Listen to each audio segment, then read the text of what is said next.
नगर निकाय चुनाव के प्रथम चरण का मतदान खत्म होने के बाद दूसरे चरण के लिए प्रचार हुआ शुरू। बरेली मंडल में मतदाताओं को साधने के लिए भाजपा के नेताओं के आने का सिलसिला शुरू। सीएम योगी रविवार दोपहर पहुंचेंगे बदायूं। 12:50 पर शहर के इस्लामी इंटर कॉलेज में जनसभा को करेंगे संबोधित। शहर के मार्गों का रूट किया गया डायवर्जन। मुख्यमंत्री योगी आदित्यनाथ का बरेली दौरा। आज चुनावी रैली में एक तीर से कई निशाने साधने का प्रयास करेंगे मुख्यमंत्री योगी आदित्यनाथ। जालौन जिले के माधवगढ़ थाना क्षेत्र के गोपालपुरा के पास बस पलटने से 5 लोगों की मौत, कई बाराती घायल। अज्ञात वाहन की टक्कर मारी पलटी बारातियों की बस। इलाहाबाद हाईकोर्ट ने नौकरियों का इंतजार कर रहे अभ्यर्थियों की बढ़ाई उम्मीदें। शिक्षक भर्ती के लिए नए आयोग के गठन के लिए इंतजार में रुकी हुई हैं भर्तियां। और यूपी में चक्रवाती तूफान के चलते होगी बारिश। आईएमडी ने जारी किया अलर्ट। 2 दिन तक 5 डिग्री चढ़ेगा पारा। आप देख रहे हैं के न्यूज, खबरों का सारथी। नमस्कार, स्वागत है आपका। आप देख रहे हैं के न्यूज। मैं हूं आपके साथ हारिस। इस बीच जालौन से बड़ी खबर आपको बता दें। जालौन से इस वक्त की सबसे बड़ी खबर सामने आ रही है। बारातियों से भरी बस को अज्ञात वाहन ने टक्कर मारी। इस हादसे में 5 लोगों की मौत हुई है तो 15 से अधिक बाराती घायल बताए जा रहे हैं। ये पूरी घटना माधवगढ़ कोतवाली क्षेत्र की बताई जा रही है। जालौन से इस वक्त की बड़ी खबर आपको बता रहे हैं। एक बस पलटती है बारातियों से भरी बस को अज्ञात वाहन ने टक्कर मार दी।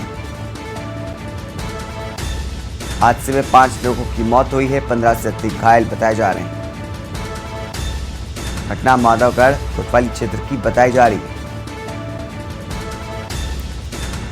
जालौन से इस वक्त की बड़ी खबर सामने आ रही है।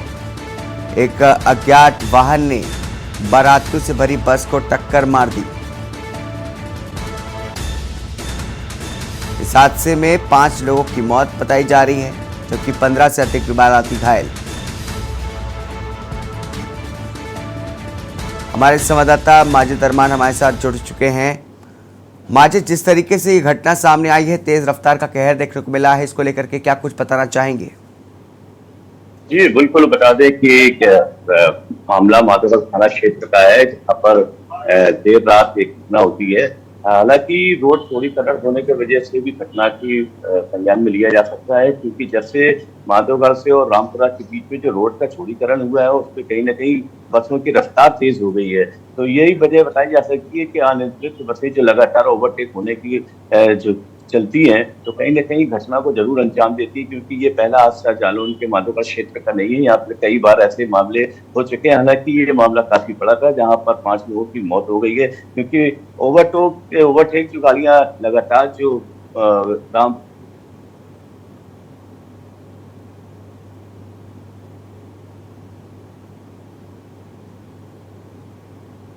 देर रात जो ओवरटेक बताया जा रहा है, क्योंकि भारी वाहन जो लगातार यहाँ से निकलते हैं तो बस में भी ओवरटेक की वजह बताई जा सकती है, क्योंकि देर रात दिन का समय होता है। और सबसे बड़ी बात यह है कि जो भी चालक होते हैं वो कहीं ना कहीं नशे के लत में जरूर होते हैं, क्योंकि नशा भी सबसे बड़ा कारण बताया जा सकता है। क्योंकि देर रात जब गाड़ी चलाते हैं तो बिना नशे की गाड़ियां वो लोग बहुत कम देखे जाते हैं जो चलाते हैं। तो यही वजह बताई जा सकती है, क्योंकि जो देर रात रामपुरा के बीच माधवगढ़ के क्षेत्र में जब जो घटना हुई थी उस पर रोड चौड़ीकरण हुआ है और इस वजह से कई घटनाएं ऐसी हो सकती हुई है। और आज भी जो घटना घटी है तो उसकी वजह यही बताई जाती है। बहरहाल इस घटना में 5 एक अलग अलग परिवार के लोगों की मौत हो गई है, 15 से ज्यादा लोग घायल हो गए, जिन्हें उपचार के लिए जिला अस्पताल से मेडिकल ले जाया गया और वहां से भी 5 लोगों को रेफर करने की कार्य चल रहा है। हालांकि मौके पर पुलिस पहुंची थी और पुलिस ने जांच शुरू कर दी है कि इस घटना की वजह क्या हो सकती है, किस तरीके से इतना बड़ा हादसा हुआ है। जी माजिद, जिस अज्ञात वाहन ने बारातियों से भरी बस को टक्कर मारी उसके बारे में क्या कुछ जानकारी है?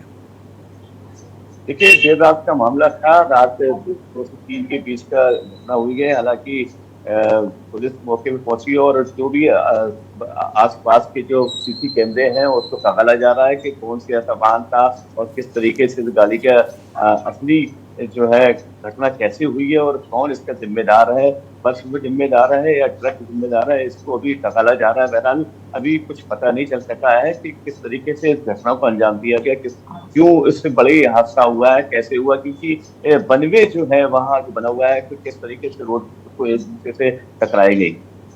जी माजिद, और कोई प्रत्यक्षदर्शी जिसने इस हादसे को होते हुए देखा, उसका क्या कुछ कहना है या पुलिस का क्या कुछ बता रही है इस पे? इसका कहना यह है कि देर रात जब उनको पता चला कि एक माधोगढ़ क्षेत्र में कोई घटना हो गई है, राहगीरों ने उनको फोन करके बताया, तब जाके पुलिस मौके पर पहुंची। हालांकि आला अधिकारी पुलिस अधीक्षक धीरज राजा भी मौके पर पहुंचे और उन्होंने जाके देर रात लोगों को, घायलों को सबसे प्रथम उपचार के लिए जिला अस्पताल पहुंचाया और लोगों से छानबीन कर जानकारी ली ताकि उनको पता चल सके किस तरीके से घटना हुई। हालांकि उनको जानकारी में उन्होंने ये बताया कि एक भारी वाहन से दोनों की टक्कर हुई है, लेकिन टक्कर कैसे हुई, कौन जिम्मेदार था उस टक्कर का और क्या वजह रही टक्कर होने की, हालांकि भी पता नहीं चल सका। जी माजिद, बहुत बहुत शुक्रिया इस मामले पर तमाम जानकारी हमारे साथ साझा करने के लिए। जालौन से बड़ी खबर आपको बता रहे हैं इस वक्त की। एक अज्ञात वाहन ने बारातियों से भरी बस को टक्कर मारी। इस हादसे में 5 लोगों की मौके पर ही मौत हो गई, जबकि 15 लोग अभी तक घायल बताए जा रहे हैं। ये पूरी घटना माधवगढ़ कोतवाली क्षेत्र की बताई जा रही है। रात में ये हादसा हुआ है।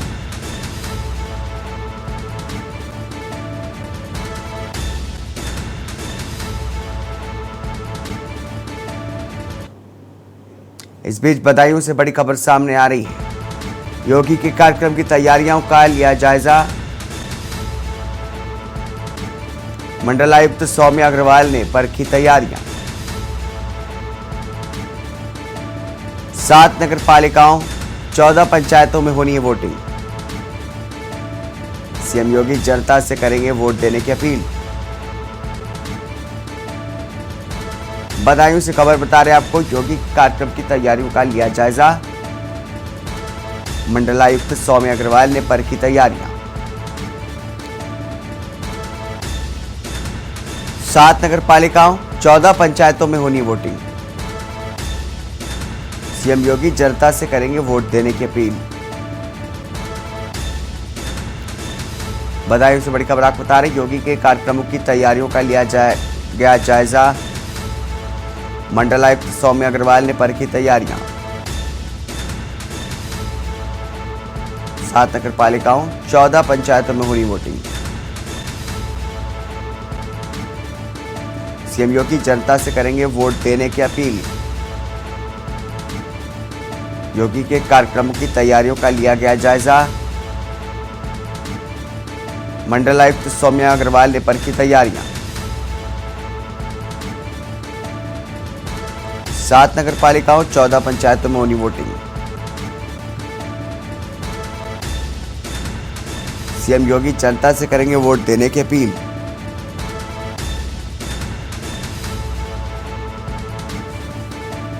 आपको बता दें कि दूसरे चरण के मतदान के लिए चुनाव प्रचार शुरू हो चुका है। इसी सिलसिले में सीएम योगी आदित्यनाथ दूसरे चरण में जिनमें वोटिंग होनी है उन जिलों में जाकर के चुनाव प्रचार कर रहे हैं। इसी सिलसिले में बदायूं के कार्यक्रम लगा है सीएम योगी आदित्यनाथ का, जिसकी तैयारियों का जायजा लेने के लिए मंडलायुक्त सौम्या अग्रवाल पहुंचे। उन्होंने सारी तैयारियों को परखा। आपको बता दें, बदायूं में 7 नगर पालिकाओं और 14 पंचायतों में वोटिंग होगी। सीएम योगी जनता से करेंगे वोट देने की अपील।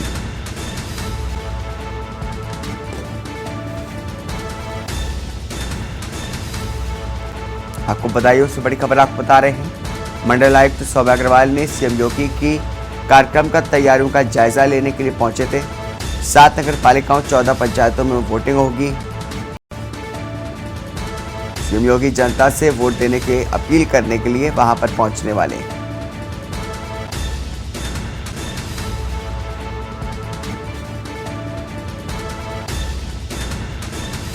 मंडलायुक्त सौम्या अग्रवाल ने परखी तैयारियां। 7 नगर पालिकाओं 14 पंचायतों में होनी वोटिंग। सीएम योगी जनता से करेंगे वोट देने की अपील।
अगली खबर कानपुर से है। नगर निकाय चुनाव में वार्ड 64 से सर्वोदय नगर से निर्दलीय प्रत्याशी रामशरण प्रजापति पेशे से तो केटरिंग का कार्य करते हैं, लेकिन समाज के लिए कुछ करने का जुनून इनके खून में है।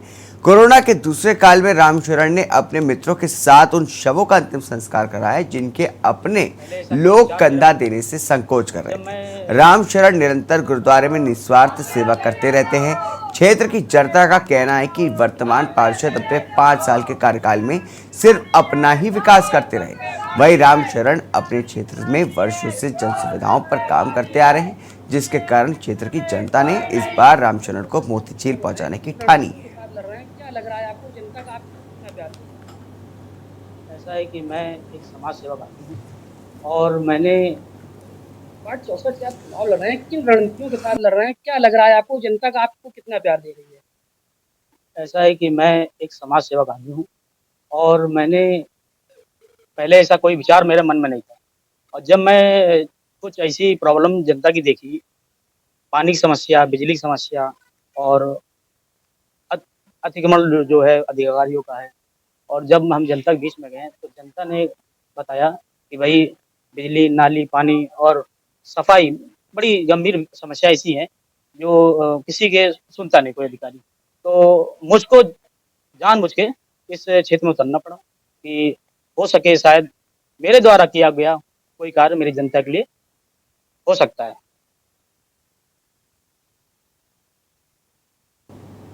सर्वोदय नगर स्थित एक ऐसे शख्स के पास न जाने उसने कितने लोगों को पार्षद प्रत्याशी का चुनाव लड़ाया और पार्षद बनाया। आज कुछ स्थितियां ऐसी आ गई जो कि रामशरण प्रजापति जी को भी पार्षदी लड़ने पर मजबूर कर दिया गया है। रामशरण प्रजापति जी का कहना है कि ये क्षेत्र में विकास न होने के कारण आज उन्होंने खुद पार्षदी लड़ने की ठानी है। एक जमीनी स्तर के नेता को जनता कितना प्यार दे रही, कितना सराह रही है। हमारे साथ कई महिलाएं, कई बुजुर्ग, कई नौजवान साथी भी मौजूद हैं। आइए जानते हैं। क्या नाम है आपका?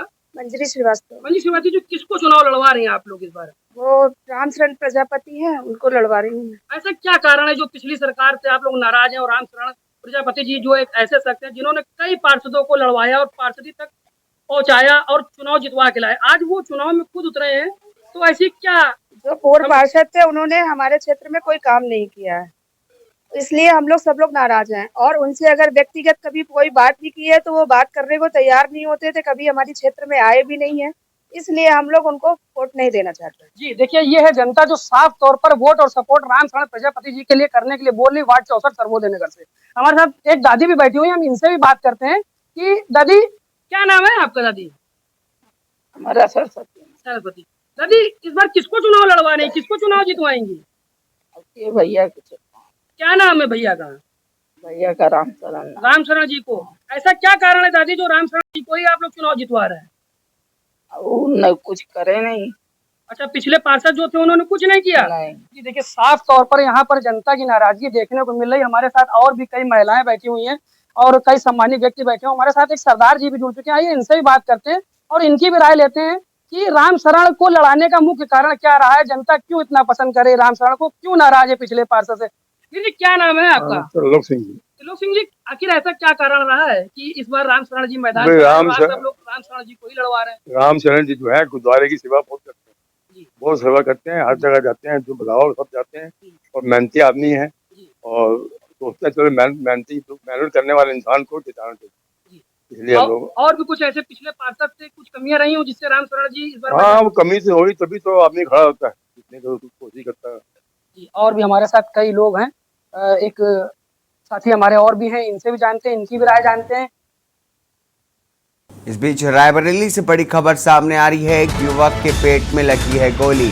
हर्ष फायरिंग में युवक के पेट में लगी गोली। रायबरेली से बड़ी खबर आपको बता रहे हैं। तिलक समारोह में खाना खाते समय यह हादसा हुआ। अमीर हालत देखते हुए लखनऊ किया गया युवक को रेफर। हीरो थाना क्षेत्र के जसऊ मऊ का मामला आपको बता रहे हैं। रायबरेली से बड़ी खबर आपको बता रहे हैं। हर्ष फायरिंग में युवक के पेट में लगी गोली। यह हादसा तब हुआ जब खाना खाते समय यह हादसा हुआ है। गंभीर हालत देखते हुए लखनऊ किया गया युवक को रेफर। हीरो थाना क्षेत्र के जसऊ मऊ का मामला आपको बता रहे हैं। रायबरेली से बड़ी खबर। हर्ष फायरिंग के दौरान एक युवक के पेट में लगी गोली। तिलक समारोह के वे खाना खाते समय यह हादसा हुआ है। घायल युवक को लखनऊ रेफर कर दिया गया है। हीरो थाना क्षेत्र के जसऊ मऊ का मामला आपको बता रहे हैं।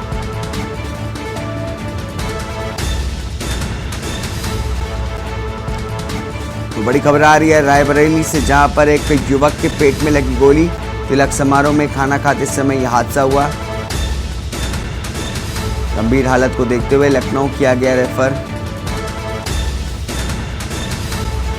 हमारे संवाददाता मनीष अवस्थी हमारे साथ जुड़ चुके हैं इस खबर पर बात करने के लिए। मनीष, जिस तरीके से एक युवक के पेट में लगी गोली, उसको लेकर के क्या कुछ बताना चाहिए?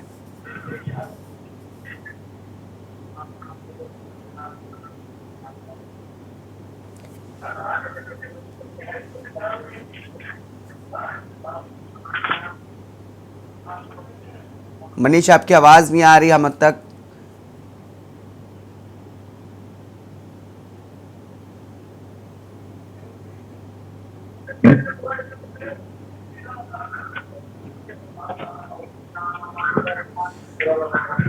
मनीष, मैं आपसे जानना चाहूंगा, जिस तरीके से एक युवक के पेट में गोली लगी है हर्ष फायरिंग के दौरान, इसको लेकर के क्या कुछ जानकारी है? जी देखो, बात करें तो ये पूरा मामला रायबरेली के हीरो थाना क्षेत्र का है, जहां पर एक गांव पड़ता है जसऊ मऊ। वहां पे एक शादी में एक तिलक समारोह था और तिलक समारोह में लगभग 4 से 500 आदमी वहां मौजूद था। उसी तिलक समारोह में एक जयशंकर मिश्रा नाम का युवक गया था खाना खाने के लिए, दावत थी उसकी और वहीं पहुंचा हुआ था। वहीं पर हर्ष फायरिंग, तिलक समारोह के दौरान हर्ष फायरिंग चल रही थी और हर्ष फायरिंग के दौरान ही जयशंकर मिश्रा को गोली लग गई। तो वो गोली उसके पेट में लगी। पेट में लगने के बाद वहां एक हड़कंप सा मच गया, अफरा तफरी का माहौल हो गया, भगदड़ मच गई वहां पर। भगदड़ मचने के बाद वो स्थानीय लोग थे वहां पर मौजूद, उन्होंने आनंद फानन उस व्यक्ति को जिला अस्पताल पहुंचाया। वहां पर उसका ट्रीटमेंट किया गया, लेकिन उसकी हालत को गंभीर देखते हुए लखनऊ ट्रामा सेंटर रेफर कर दिया गया है। फिलहाल पुलिस पूरे मामले की जांच पड़ताल कर रही है और जो व्यक्ति वहां पर हर्ष फायरिंग कर रहा था उसको पुलिस ने हिरासत में लेकर भी पूछताछ कर रही है और उसके जो जिस असलहे से वो फायर कर रहा था उस असलहे को भी पुलिस ने अपने कब्जे में ले लिया और आगे की कार्रवाई शुरू कर दी है। जी मनीष, जिस तरीके से देखा जाता है कि लगातार जो है शादी समारोह में हर्ष फायरिंग की जाती है, इसको लेकर के पुलिस सख्त नजर आती है, लेकिन उसके बावजूद भी इस तरीके के हादसे सामने आते रहते हैं। इसको लेकर के क्या कुछ बताना चाहेंगे? जी बिल्कुल, बात करें तो ये रायबरेली का पहला मामला नहीं, इससे पहले भी कई बार हर्ष फायरिंग जैसे मामले कई बार आए। किसी का सलाह लहराते फोटो वायरल होता है तो किसी का वीडियो वायरल होता है, उस पर पुलिस भी कार्रवाई करती है। लेकिन जिस तरह से जो असलाहधारी होते हैं उनका ये जो रवैया है वो कहीं ना कहीं कम होता नजर नहीं आ रहा है और पुलिस इस पर लगातार कार्रवाई भी करती नजर आ रही है। लेकिन उनके हौसले असलाहधारियों के इतने बुलंद है कि पुलिस का खौफ न होकर भी लगातार हर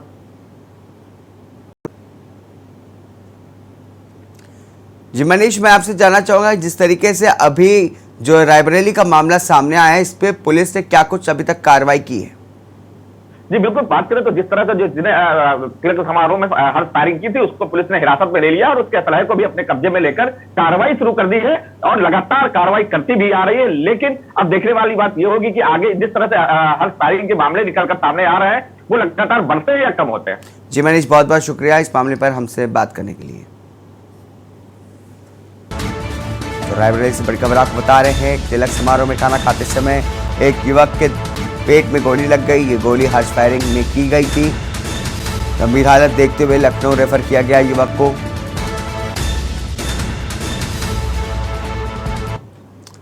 रुकेंगे एक छोटे से ब्रेक के लिए, ब्रेक के बाद जल्द हाजिर होंगे नई खबरों के साथ। आप देख रहे हैं के न्यूज, खबरों का सारथी। ब्रेक के बाद स्वागत है आपका। खबर कानपुर से है। नगर निकाय चुनाव में वार्ड 70 कर रही से भाजपा ने इस बार जमीनी नेता संतोष साहू पर दांव लगाया है। बता दें कि इस बार वार्ड 70 में संतोष साहू की जीत लगभग निश्चित नजर आ रही है। वार्ड 70 की सूरत बदलने के लिए लोगों ने इस बार जमीनी नेता संतोष साहू को जिताने के लिए मन बना लिया है। वार्ड 70 को नाली, पानी व कई चीजों से निजात मिलेगी। जनता ने साफ तौर पर कहा कि इस बार जुआरी शराबियों से निजात मिलेगी व साफ सुथरे छवि वाले नेता संतोष साहू को मोतीझील पहुंचाने की ठानी है। आपको टिकट दिया है तो अगर आप चुनाव जीतते हैं तो जनता के साथ किन मुद्दों पर खड़े उतरेंगे? जनता की ऐसी कौन सी समस्याएं हैं जिनसे आप निजात दिलाएंगे जो अभी तक यहाँ के पार्षद नहीं दिला पाए हैं?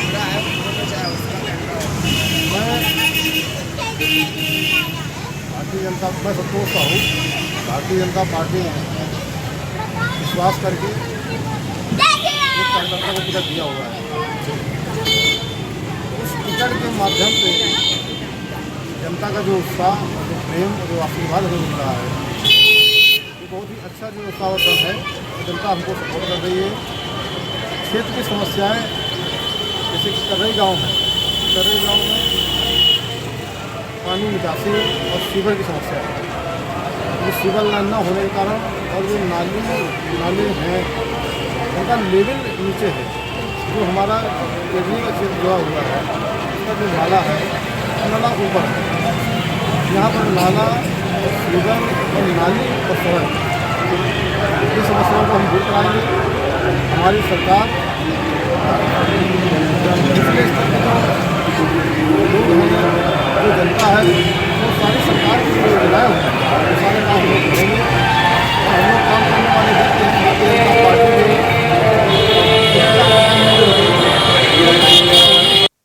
कर रही में जहाँ पर भारतीय जनता पार्टी ने एक ऐसे इंसान को टिकट दिया है जो बहुत ही ज़मीनी स्तर पर जाया जाता है। जी हाँ, हम बात कर रहे हैं संतोष साहू की, जहाँ पर भारतीय जनता पार्टी ने संतोष साहू को टिकट देकर कई दिग्गजों के पसीने छुड़ा दिए। हमारे साथ यहाँ पर कई लोग मौजूद हैं, कई महिलाएं हैं, कई लोग भी हैं। हम इनसे ही बात करेंगे कि चुनाव लड़ने में क्या रणनीतियाँ रहेंगी संतोष साहू की और इन लोगों का किस तरीके का सहयोग रहेगा। आइए हम बात करते हैं एक करके सर। मैडम क्या नाम है आपका? मेरा नाम डिमांडे पे हुई है और हम लोग हर तरह से यहाँ का मतलब हर कार्यकर्ता ये चाहता है कि जो यहाँ की समस्या है उसको पूरी तरह से हल करने की पूरी कोशिश की जाएगी हमारी सरकार में। प्लस यहाँ जो गुंडागर्दी, जुआ खाना ये सब है उस पर भी बॉन्ड लगाया जाएगा। कि आपको बता दें कि देखिए सीधे तरीके से स्पष्ट हो रहा है, गुंडागर्दी, जुआगिरी ये सब कर रही में बंद होगी क्योंकि सीधे सीधे संतोष साहू जी आ चुके हैं हमारे साथ। कई लोग और भी मौजूद है, एक माता जी मौजूद है, हम इनसे ही बात करेंगे। माता जी क्या नाम है आपका? मेरा पुष्पा साहू नाम है जी। पुष्पा जी किस तरीके से, किस ताकत से संतोष साहू जी को आप लोग लड़ा रहे हैं? और जरूरी है कि उन्होंने काम अच्छा किया, सबकी मतलब समस्या है तो उसमें ये बहुत अच्छा काम कर रहे हैं। तो संघर्ष नगर में कर रही में गंदगी बहुत, पानी भी भरता है, सीवर लाइन हो जाए बस हम लोग यही चाहते हैं। इसीलिए लोग खड़े हुए हैं, हमें कुछ सहायता करें। क्या लगता है पार्षद जी जीतेंगे तो आपके बीच में रहेंगे? जी बिल्कुल रहेंगे। हमारे साथ और भी कई लोग मौजूद हैं, हमारे साथ कई भाई भी मौजूद हैं। हम एक एक इनसे भी बात करेंगे और जानेंगे संतोष साहू जी के बारे में। ये क्या नाम है आपका? मेरा नाम शिवम गुप्ता है। शिवम जी क्या लगता है संतोष साहू जी के साथ क्या रणनीतियाँ बना रहे हैं, किस तरीके से चुनाव लड़वा रहे हैं? विगत 27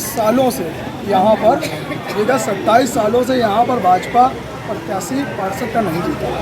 हम लोगों ने बहुत अच्छे से संगठन से कहा और महाना जी से कहा कि हमें सतीश महाना जी से इतना निवेदन करने के बाद संतोष साहू जी को टिकट यहाँ पर मिली। वो यहाँ के जमीनी कार्यकर्ता हैं और यहीं के निवासी। आप लोगों को ऐसा क्यों और लगता है कि आपको संतोष साहू जी आपके टीवी चैनल के माध्यम से मैं बताना चाहूँगा कि संतोष साहू जी का आप पब्लिक से पूछिए उनका कितना सरल स्वभाव है। आप भी एक पब्लिक हैं, आप ही बताइए आपको और क्यों लग रहा है? मुझे इसलिए लगता है क्योंकि कोई भी ऐसा कार्य चाहे किसी भी वार्ड से आ गया हो व्यक्ति, अगर उसने कहा है और वो जानता है तो उसका कार्य संतोष जी ने किया है, बहुत अच्छे से कार्य अंकल भी किया। जुड़े हुए हैं, हम उनसे भी बात करते हैं, जानते हैं संतोष साहू जी के बारे में और अंकल की राय के बारे में। अंकल क्या नाम है आपका? यादव जी, क्या लग रहा है इस बार चुनावी माहौल? दक्षिण जिले में हम वार्ड 70 में एक तरफा जीतेंगे और जो वार्ड 82 काम किया है वो काम की आवाज़ वार्ड 70 में दिया है। इसी के साथ इस बुलेटिन में बस इतना ही। नमस्कार। आप देख रहे हैं के न्यूज, खबरों का सारथी।